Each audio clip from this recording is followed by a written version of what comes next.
তো ওয়েলকাম বন্ধুরা jobs news RM YouTube চ্যানেলে। তো আজকে কিন্তু আমরা এই ভিডিওতে এসএসসি জিডি কনস্টেবল 2024 এর সিলেকশন প্রসেস সম্পর্কে আলোচনা করব যে তোমাদের এখানে এসএসসি জিডিতে কিভাবে সিলেকশন করানো হয়।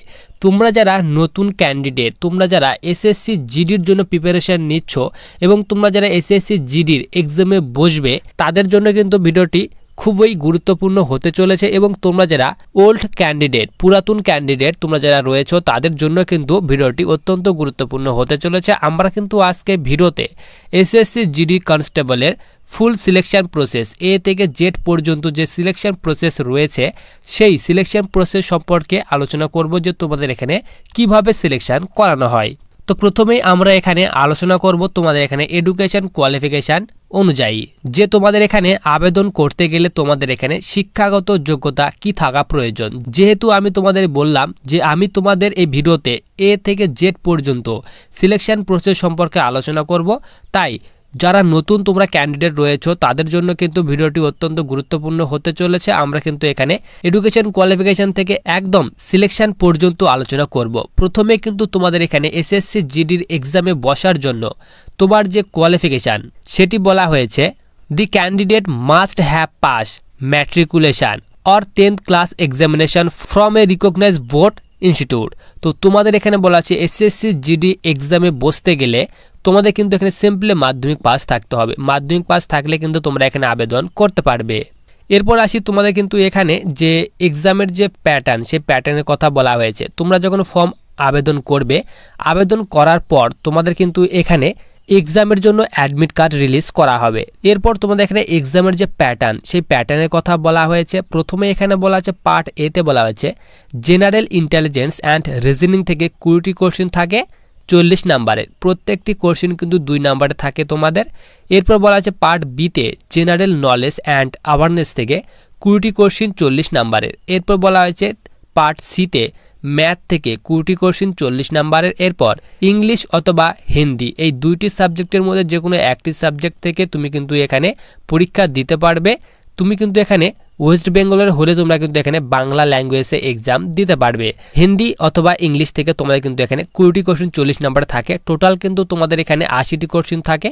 160-এর মধ্যে পরীক্ষা নেওয়া হয় এবং তোমাদের কিন্তু এখানে 60 মিনিট টাইম দেওয়া হয় তোমাদের এক্সামের জন্য। তো তোমরা যারা এক্সামে পাস করবে, তো এসএসসি জিডি কনস্টেবল 2024-এর কিন্তু এক্সাম শেষ হয়ে গেছে এবং তোমাদের আনসার কি কিন্তু অলরেডি রিলিজ করে দেওয়া হয়েছে। এরপর তোমাদের কিন্তু এখানে পিটি পিএসটির জন্য ডাকা হবে, শর্ট লিস্টেড করানো হবে। তো তোমাদের কিন্তু এখানে বলা হয়েছে পিটি পিএসটি। তো প্রথমে কিন্তু তোমাদের এখানে পিএসটি নেওয়া হবে। তো তোমাদের কিন্তু এখানে এসএসসি জিডি কনস্টেবল 2024-এ তোমাদের কিন্তু আনসার কি কিন্তু রিলিজ করে দেওয়া হয়েছে। এরপর তোমাদের কিন্তু শর্ট লিস্টিং করানো হবে ক্যান্ডিডেটদের। তো তোমরা যারা শর্ট লিস্টিং করে তোমরা যারা পিটি পিএসটির জন্য সিলেক্ট হবে তাদের কিন্তু এখানে পিটি পিএসটির জন্য অ্যাডমিট কার্ড রিলিজ করা হবে। তো তোমাদের কিন্তু অ্যাডমিট কার্ডে দেওয়া থাকবে যে তোমাদের কোথায় তোমাদের পিটি পিএসটি পড়েছে, কোন ক্যাম্পে পড়েছে, কোথায় যেতে হবে, কখন তোমাদের রিপোর্ট করতে হবে, ফুল ডিটেলস তোমাদের কিন্তু অ্যাডমিট কার্ডে দেওয়া থাকবে। তো অ্যাডমিট কার্ড অনুযায়ী তোমরা কিন্তু সেই ক্যাম্পে চলে যাবে। ক্যাম্পে যাওয়ার পর তোমাদের প্রথমেই কিন্তু এখানে হাইট মেজারমেন্ট করানো হবে, পিএসটি। প্রথমে কিন্তু পিএসটি করানো হবে। তারপর তোমরা যারা পিএসটিতে পাস করবে তাদেরকেই কিন্তু এখানে পিইটির জন্য নিয়ে যাওয়া হবে। তো এখানে তোমাদের পিএসটিতে বলা আছে হাইট বলা আছে 170 সেন্টিমিটার হতে হবে ছেলেদের ক্ষেত্রে, মেয়েদের ক্ষেত্রে বলা আছে 157 সেন্টিমিটার হাইট হতে হবে। এরপর নিচে এখানে বলা হয়েছে রিল্যাক্সেশন, তোমাদের কিন্তু এখানে হাইটের ছাড়ও দেওয়া হয়েছে। এখানে বলা আছে তোমরা যারা এসটি ক্যাটাগরি স্টুডেন্ট তাদের ক্ষেত্রে বলা আছে 152.5 সেন্টিমিটার হতে হবে ছেলেদের ক্ষেত্রে, মেয়েদের ক্ষেত্রে বলা আছে 150 সেন্টিমিটার হাইট হলে কিন্তু মেয়েরা আবেদন করতে পারবে।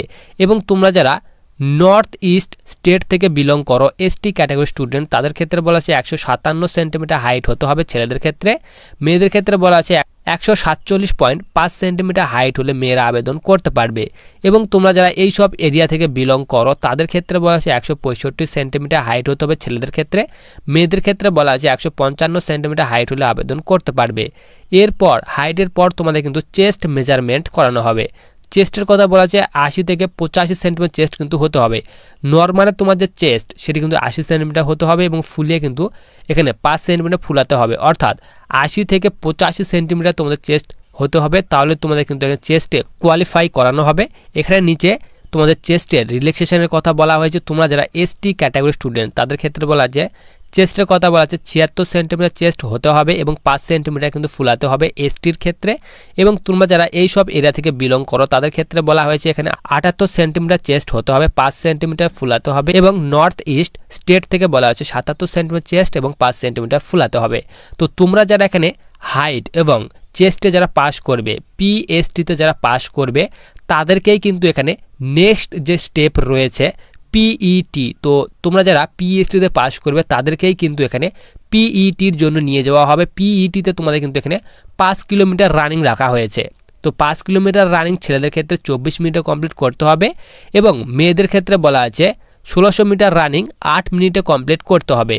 এবং এখানে বলা হচ্ছে তোমরা যারা লাদাখ রিজন থেকে বিলং করো তাদের ক্ষেত্রে বলা হচ্ছে 1600 মিটার রানিং ছেলেদের ক্ষেত্রে 7 মিনিটে কমপ্লিট করতে হবে এবং মেয়েদের ক্ষেত্রে বলা হচ্ছে 800 মিটার রানিং 5 মিনিটে কমপ্লিট করতে হবে। তো তোমরা যারা এখানে পিইটি এবং পিএসটি কমপ্লিট করে নেবে তাদেরকে কিন্তু এক জায়গায় বসিয়ে একটি ফর্ম দেওয়া হবে এবং সেই ফর্মটি তোমাদের কিন্তু ফিল আপ করতে হবে। তোমরা যে পিইটি এবং পিএসটি পাস করেছো তার প্রমাণ হিসেবে তোমাদের কিন্তু একটা সার্টিফিকেট অর্থাৎ কাগজ দেওয়া হবে। তো এরপর পিটি পিএসটিতে পাস করার পর তোমাদের কিন্তু এখানে মেডিকেলের জন্য তোমাদের মেরিট লিস্ট প্রকাশিত করা হবে। তো তোমাদের কিন্তু এখানে এসএসসি জিডিতে সিলেকশন নেওয়ার জন্য তোমাদের যে সবচেয়ে গুরুত্বপূর্ণ যেটি হচ্ছে তোমাদের সিবিই অর্থাৎ কম্পিউটার বেসড যে এক্সাম নেওয়া হয় সেই এক্সাম তোমাদের কিন্তু অত্যন্ত গুরুত্বপূর্ণ।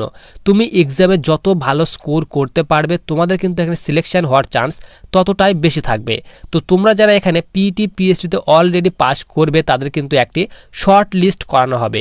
কাট অফ অনুযায়ী তোমাদের কিন্তু এখানে মেডিকেলের জন্য তোমাদের মেরিট লিস্ট প্রকাশিত করা হবে। তোমাদের এখানে বলা হয়েছে তোমরা এখানে দেখো, এখানে বলা হচ্ছে medical examination candidate will be short listed for details medical examination DME from the pool of candidate qualify PST PET. তো তোমরা যারা পিএসটি এবং পিইটিতে কোয়ালিফাই করবে তাদেরকেই কিন্তু এখানে মেডিকেলের জন্য ডাকা হবে।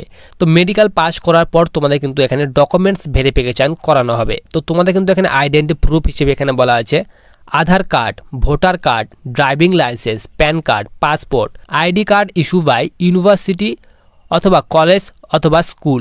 তো যে কোনো ইউনিভার্সিটি থেকে তোমার কিন্তু একটি আইডি থাকতে হবে। তো এই ডকুমেন্টসগুলির মধ্যে যে কোনো একটি ডকুমেন্টস তোমাদের কিন্তু থাকতে হবে। তো মেডিকেলের পর তোমার ডকুমেন্টস ভেরিফিকেশন করানো হবে। তো তোমরা যারা মেডিকেল এক্সামিনেশনে পাস করবে তাদের জন্য কিন্তু একটি ফাইনাল মেরিট লিস্ট প্রকাশিত করা হবে। এখানে তোমাদের বলা হয়েছে মুড অফ সিলেকশন। তো তোমাদের কিন্তু এখানে প্রথমে বলা আছে the recruitment process will consist of computer based exam CBE. প্রথমে কিন্তু সিবিই এক্সাম নেওয়া হয়, তারপর তোমাদের এখানে পিএসটি অর্থাৎ ফিজিক্যাল স্ট্যান্ডার্ড টেস্ট নেওয়া হবে, তারপর পিইটি অর্থাৎ ফিজিক্যাল এফিসিয়েন্সি টেস্ট নেওয়া হবে। তো তোমরা যারা এখানে পিএসটি পিইটিতে পাস করবে তাদের কিন্তু এখানে মেডিকেল এক্সামিনেশন নেওয়া হবে, ডিএমই, এরপর ডকুমেন্টস ভেরিফিকেশান করানো হবে। তো এই সব ধাপগুলি পার করার পর তোমাদের কিন্তু ফাইনাল মেরিট লিস্ট প্রকাশিত করা হবে। এবং তোমাদের এখানে বলা আছে তোমরা যারা এনসিসি এ বি সার্টিফিকেট রয়েছে তাদের কিন্তু এখানে কত পার্সেন্ট করে মার্কস বোনাস দেওয়া হবে তার ডিটেলস দিয়ে দেওয়া হয়েছে। এরপর তোমাদের এখানে পোস্টের কথা বলা হয়েছে। তো তোমাদের এখানে কোন কোন পোস্ট রয়েছে, এখানে কিন্তু BSF, CISF, CRPF, SSB, ITBP, Assam rifle এবং এসএসএফ রয়েছে। তো তোমাদের কিন্তু এখানে নাম্বার অনুযায়ী তোমাদের কাট অফ অনুযায়ী তোমাদের কিন্তু এখানে সিলেকশন দেওয়া হবে। ধরে নাও তুমি এখানে 95 নাম্বার পেয়েছো, তো তোমাদের কিন্তু এখানে ডিপেন্ড করে যে তুমি কোন পোস্টকে তুমি এখানে ফার্স্ট প্রিফারেন্স দিয়েছো। তো আমি এখানে উদাহরণ হিসেবে ধরে নিচ্ছি তুমি এক্সামে 95 নাম্বার পেয়েছো, ধরে নাও একটা সাপোজ উদাহরণ হিসেবে 95 নাম্বার পেয়েছো, তোমার ফার্স্ট প্রিফারেন্স দেওয়া রয়েছে সিআইএসএফকে ফার্স্ট প্রিফারেন্স দেওয়া রয়েছে। তো সিআইএসএফ এর কাট অফ গেছে ধরে নাও 110। তো তোমার যেহেতু নাম্বার রয়েছে 95 তাহলে তুমি কিন্তু এখানে সিআইএসএফ পাবে না। তোমার যেহেতু সিআইএসএফ এখানে কাট অফ গেছে 110, তুমি পেয়েছো 95। এইবার তোমার দেখবে যে তোমার এখানে সেকেন্ড প্রিফারেন্স কি দেওয়া রয়েছে। এবার দেখবে তোমার সেকেন্ড যে প্রিফারেন্স দেওয়া রয়েছে বিএসএফ সেকেন্ড প্রিফারেন্স, এবং দেখবে তোমার যদি এখানে বিএসএফ এ তোমার 95 নাম্বারের মধ্যে যদি বিএসএফ এর কাট অফ থাকে সেই হিসেবে তুমি কিন্তু বিএসএফকে পেয়ে যাবে। যেহেতু তুমি এখানে এক্সামের নাম্বার পেয়েছো 95, যদি বিএসএফ এর কাট অফ 90 কিংবা 91 কিংবা 92 এইসব 95 এর মধ্যে যদি বিএসএফ এর কাট অফ যায় তাহলে তুমি কিন্তু বিএসএফ পেয়ে যাবে। অথবা তুমি ধরে নাও বিএসএফে তোমার সেকেন্ড প্রিফারেন্স দেওয়া রয়েছে, বিএসএফও তোমার 95 নাম্বারের উপরে কাট অফ গেছে, ধরে নাও 100 নাম্বার বিএসএফে গেছে, তাহলে তুমি কিন্তু বিএসএফও পাবে না। এইবার দেখবে তোমার third number preference, 3 number preference তোমাদের কি দেওয়া রয়েছে। তুমি ধরে নাও 3 নাম্বার যে প্রিফারেন্স দেওয়া রয়েছে সিআরপিএফ, তো 3 নাম্বার প্রিফারেন্স তোমার যদি 95 নাম্বারের মধ্যে থাকে, দেখা গেল তোমার সিআরপিএফে তোমাদের যে ডিস্ট্রিক্ট অনুযায়ী, border district, general district, Naxal district অনুযায়ী তোমাদের কাট অফ যায়। তো ধরে নাও তুমি বর্ডার ডিস্ট্রিক্ট কিংবা নকশাল কিংবা জেনারেল ডিস্ট্রিক্ট অনুযায়ী তোমার কাট অফ গেছে 90, তাহলে তোমার কিন্তু থার্ড নাম্বার যে প্রিফারেন্স দেওয়া রয়েছে সিআরপিএফকে, সেই হিসেবে তুমি কিন্তু সিআরপিএফে পেয়ে যাবে। তো এসএসসি জিডি কনস্টেবল এইভাবে কিন্তু তোমাদের সিলেকশন করানো হয়। তো ভিডিওটি তোমার যদি কোনো হেল্পফুল মনে হয় তাহলে অবশ্যই ভিডিওকে লাইক করে চ্যানেলটিকে সাবস্ক্রাইব করে পাশে থাকা বেল আইকনটিতে ক্লিক করে রাখো ভবিষ্যতে আসা বিভিন্ন ধরনের চাকরি নোটিফিকেশন পাওয়ার জন্য।